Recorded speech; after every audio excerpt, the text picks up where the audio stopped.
Hello, everyone, and welcome to another episode of Jack of All Trades. I'm your host, Jack Allen, and today we're going to a building in Bethel Park that everyone knows is there, but nobody seems to know a whole lot about it. With their executive director, Jim Guffey, you'll know all about Shim. So sit back and enjoy the video.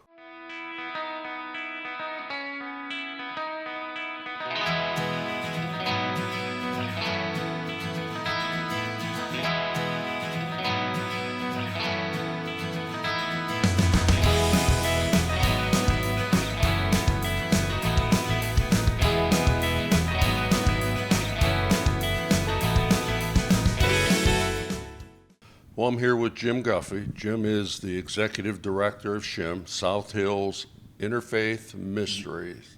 Used to be Ministries. It's still our business name, but we are known as Movement now. South Hills Interfaith Movement. Okay, all right. Well, we're standing inside the brand new building, and Jim's very proud of this building, as well he should be. But just to give our viewers a little information, what is Shim? How did you start? Sure. Shim has been in the community of the South Hills since 1968.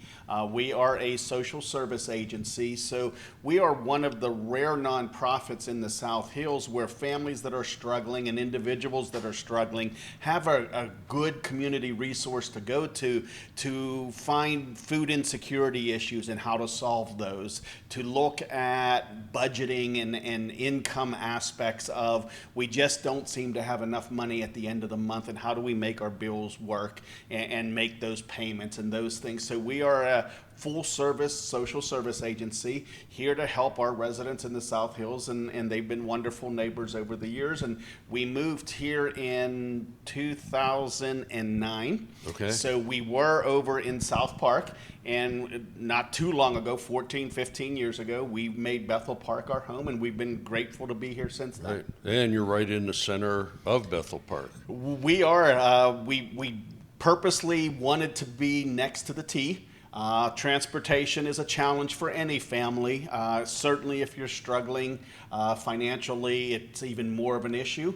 So having access to the T was a key selling point when we were looking at properties. And the location has been great. South Park Road is probably more traveled than any of us would like to see. Right.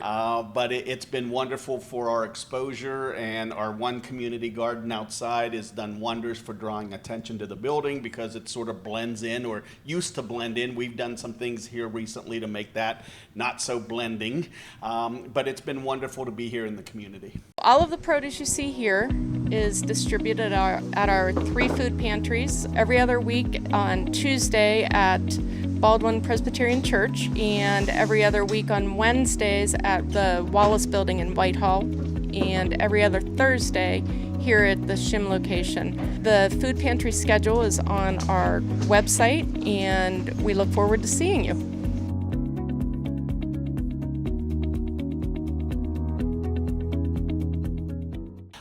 The idea of dignity, respect, and the real truth is we don't want to necessarily give you a box that may have items in there that you're going to discard because you don't like them. Now, during the pandemic, during our renovation, we did do a drive-through because we more or less had to, in which case folks got a box. What was amazing in that, though, is the next week we would get returned items from folks that they knew, rather than just throwing it out, they weren't going to use. So it's the idea that people love to give back. And so you saw that even when those that are getting the help would return and return those items that they just weren't going to eat. We have 3 different food pantries here in the South Hills, here at the Bethel Park location, and then 2 over in the Baldwin Whitehall community. Anyone can come to the food pantries at any given time that we're offering. We typically offer a pantry at each of the locations every 2 weeks, roughly, give or take the calendar. Folks can come in. We're never going to turn anyone away, so you'll leave something that day that we're offering. But there is a pre-certification process looking at household size and income. But again, we're never going to turn anyone away at that initial moment. And then we'll do a screening. And what we uncover typically is someone who is food insecure is also insecure in other ways. Utility bills, those kinds of of things. Sure. So it's my best analogy. It's like peeling an onion. It's one layer after the next, and I've got phenomenal staff that will work side by side with individuals to sort of walk through that, construct a budget, make choices. There's choices and consequences, and work with families to understand what's the best interest for the family and what does the family want to accomplish. So we work in partnership in that way, as opposed to us sitting here dictating, here's what you have to do. Right. So you mentioned the other two locations. Are they both your location? So you have three, or? Yeah, we have three locations. All right. We utilize space that we get from others. So the one location for the food pantry in Baldwin is at the Baldwin Presbyterian Church. So we have access there, and we have a great partnership with the church. The other is out of our Family Support Center, which is leased space from the Baldwin Whitehall School District in the old Wallace Elementary School. And so we have the pantry there for now. That location will move in probably 3 or 4 months. We've got a new location to go to. But that's how we work. We want to take advantage of assets that are already in the community. There's no sense in reinventing the wheel, and we can make things work at a very cost-effective way of doing it. Okay. Now, if someone's watching this show and they say that's something that I need, I'm struggling for food. Is it just food, by the way, or? No, it's food. It's non-perishable food items mainly, but then it's not about us just giving you food in a can. It's about feeding hopefully healthier foods, as all of our diets could look to stand better improvement. So we have 12, 13 community gardens, so it's a lot of fresh produce. And certainly in these challenging times of inflation and the economy, getting fresh produce, we all know if you go to the store, that can be an expensive addition to anybody's budget. Our first year of growing in this 60 by 60 plot of land, we grew 2,500 pounds of produce. And this past year, we were able to harvest, with the assistance of all of our community partners, we harvested 18,000 pounds of produce. And that produce went directly to each of our 3 food pantries throughout the summer. I've got a dedicated group of volunteers that are out here in the rain. They're also out here in the summer heat when it's 95 degrees. But gardening is a multi-weather activity. I was able to join this group at SHIM and further my love of gardening and help people at the same time. There's nothing like being able to hand somebody a fresh piece of produce that was picked from the garden within minutes of harvesting.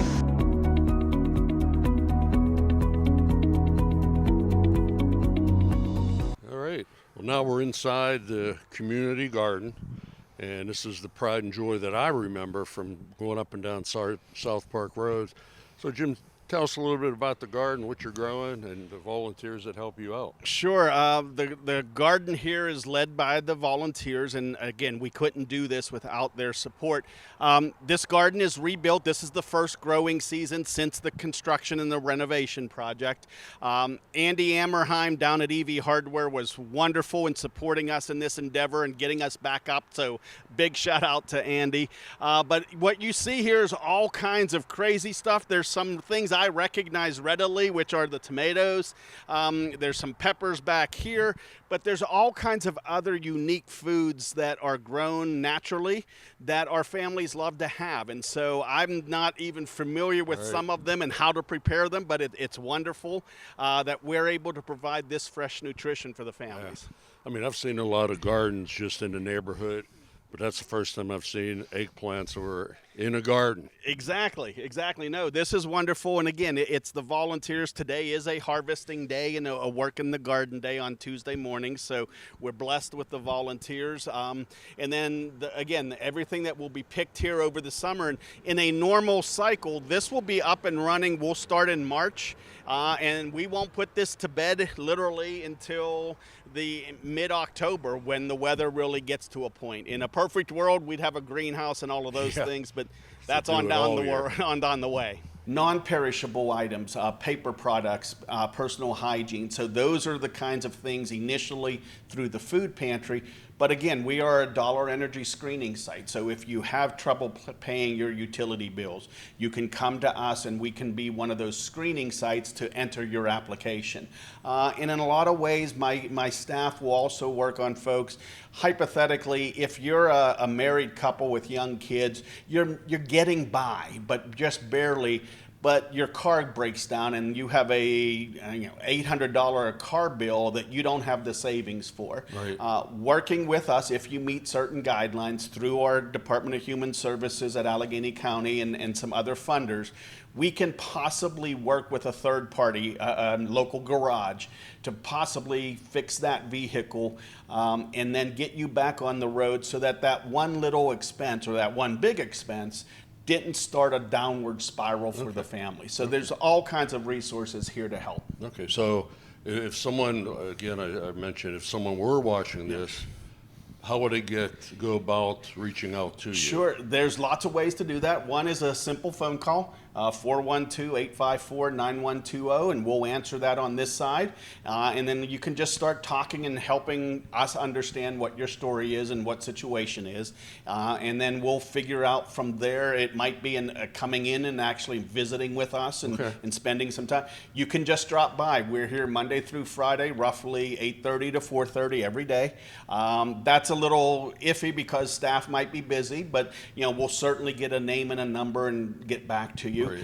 The website, shimcares.org, is a perfect example where you can go in and there's pre-application forms to download and those kinds of things. So it's really finding and meeting the person wherever they're at to get them the help that they need. Okay, now the food that people come to pick up. Yes.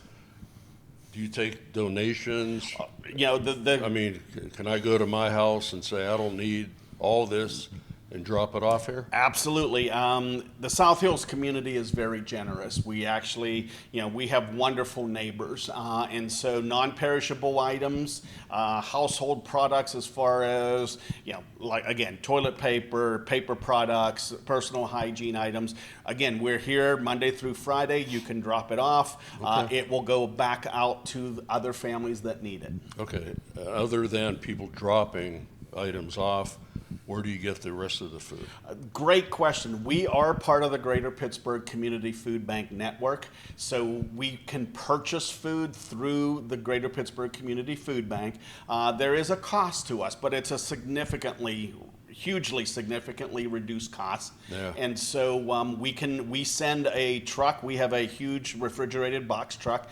It makes 6 to 8 runs to the food bank on a monthly basis. And we come back usually with about 8,000 pounds of food that then comes in and we distribute to those 3 food pantries. So that's the easiest way.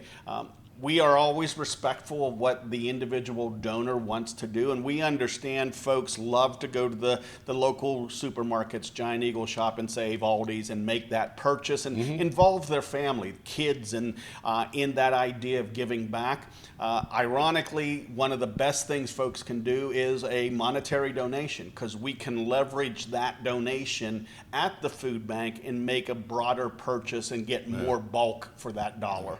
And so we'll do whatever the donor wants, but at the end of the day, it's how do we do and put all of this together so we can serve the community. Everyone here that's helping today is a volunteer. We have about 250 volunteers that power SHIM's programs throughout the year, and our volunteers make this possible. At SHIM, we certainly believe that neighbors help neighbors, and we provide a space where neighbors can come seeking help and neighbors can come to provide help.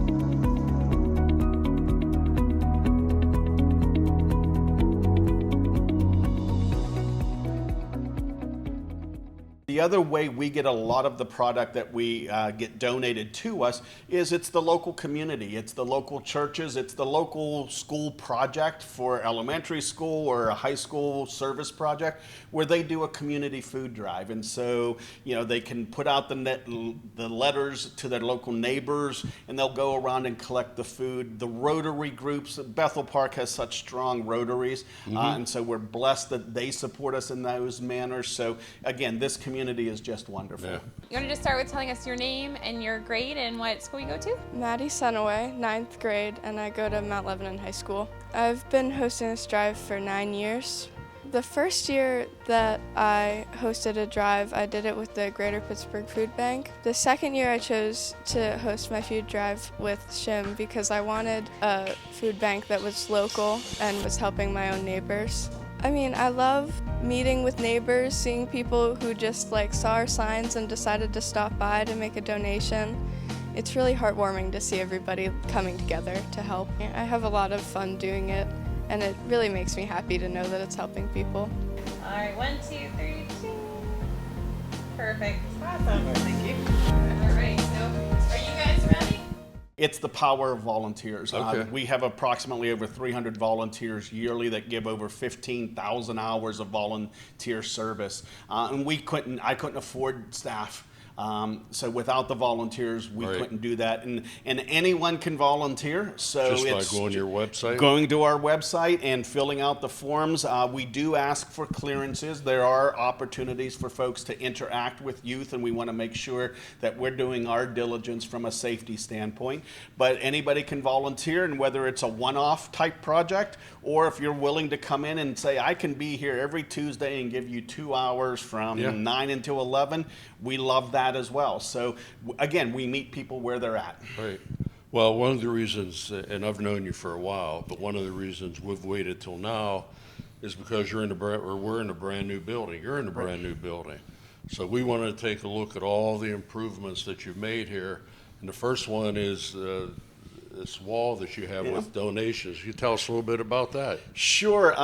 In 2020, we launched a Do More Good campaign, which was a traditional capital campaign in the nonprofit language. And our hope was to raise $4 million that would help solidify our financial aspects of the organization, enhance our programs, and enhance some of our facility needs and infrastructure. That Do More Good campaign was just about to kick off in March of 2020, and then we sort of got sidelined. know what happened. A little world pandemic that made some changes in our plans. We had hoped to raise $4 million. We ended up extending our campaign by an extra year and raising $6.8 million. And one of the aspects of that was to make enhancements to this building, which has been here in Bethel Park for decades. We purchased it in 2008 and moved in the summer of 2009. And we knew then that there were things that we want to do. It's just taken us about 14, 15 years to get to that point. And now we've been able to do that. And it's been a great opportunity for us to make our services more accessible.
Yeah, at this point, maybe we could take a tour of just the building and Absolutely. the outside. I saw them picking green beans on my way in here, so maybe we can take a look at your pride and joy. Absolutely. Let's do that. Well, we're standing outside at the new entrance. If anyone remembers, the old entrance was on Park Avenue. But now we're at the brand new outside of the new building. So, Jim, just let us know what we're looking at. Sure. This is the new entrance, and it's far more welcoming for those who are coming to get services from us, as well as for the staff.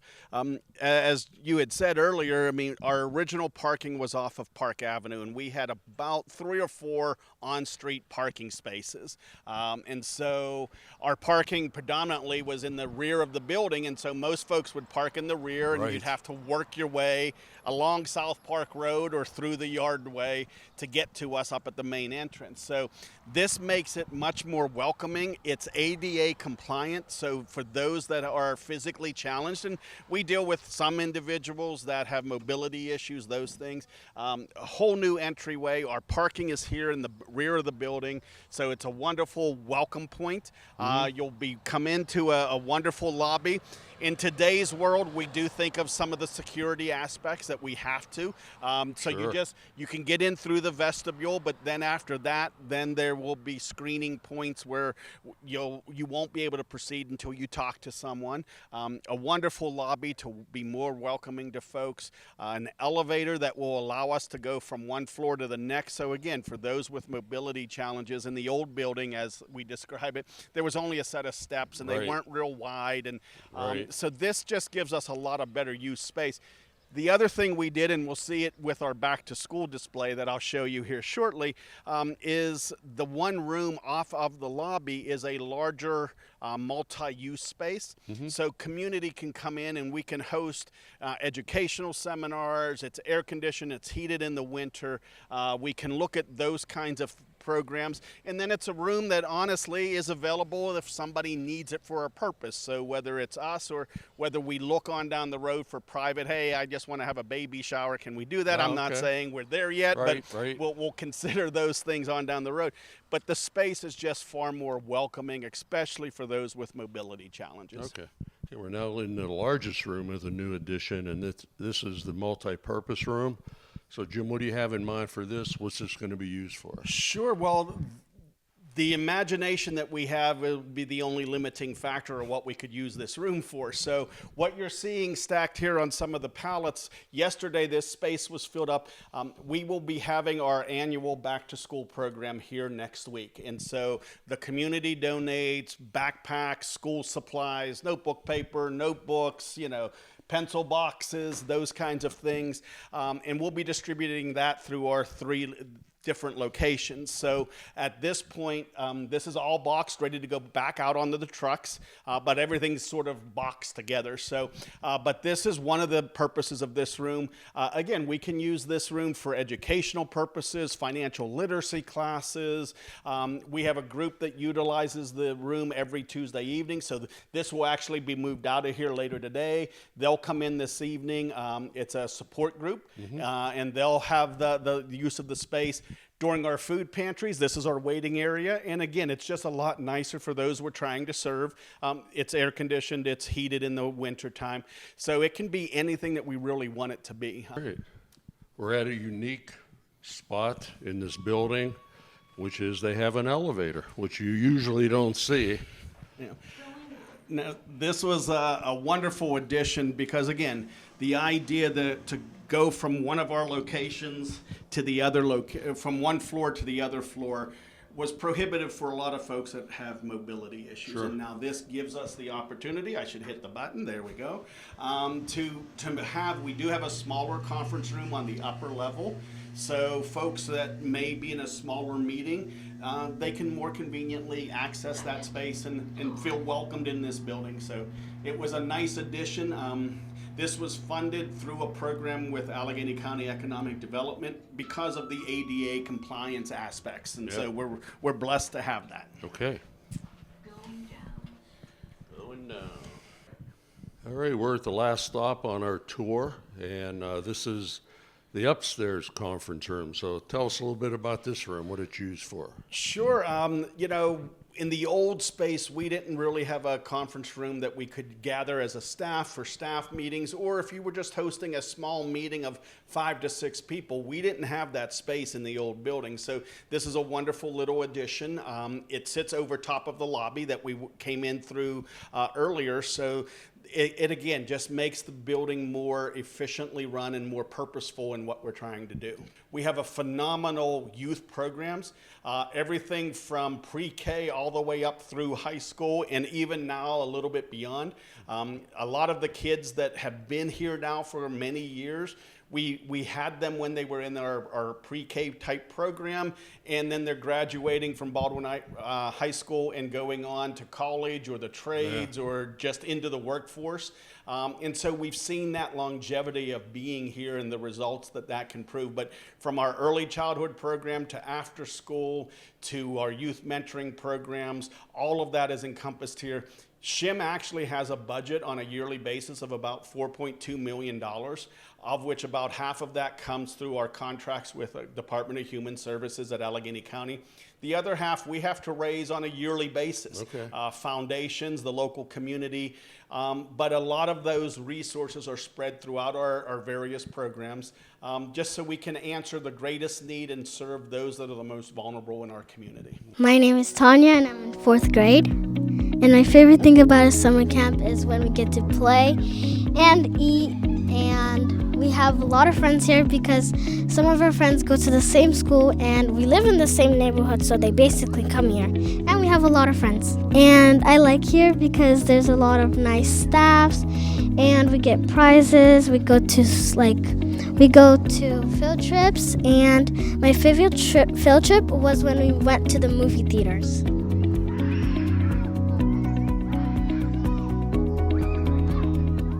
Again, thank you for joining us today. I've learned a lot, and I'm sure that our viewers are seeing SHIM in this light for the first time. Not only what you do, the different programs you have, the new building, the services, and so on. You mention again where they can volunteer, your website? Yes, through their website, www.shimcares, SHIMCARES.org. Folks can find out all kinds of information. And I think the last message I would have for the viewers it's twofold. One is to thank those that have supported us in the past and continue to support us today. We are so blessed to have their support, and we are really grateful for that. The other thing to keep in mind, though, is if you know of someone, it could be yourself, it could be a family member, it could be the neighbor down the street. Sure. If you know of someone that's struggling, SHIM may or may not have all of the answers, but we'll do our very best to help them and get them along in their pathway to getting back on their feet and getting over whatever challenges they have. So if you know of someone that needs help, refer them to SHIM, and we'd gladly do our very best. Okay, well, thank you very much for being on our show today, and all the best of luck to SHIM. Thanks, Jack. Thanks Shim. for having us. Well, there you have it. I hope you enjoyed our show today from SHIM and Jim Guffey with a nice tour of the new building here. They're looking for volunteers. They're looking for products to be dropped off. So anything you can do to help this organization, it's right in the middle of Bethel Park, across from the Schoolhouse Arts Building. And we look forward to see you next month on another episode of Jack of All Trades.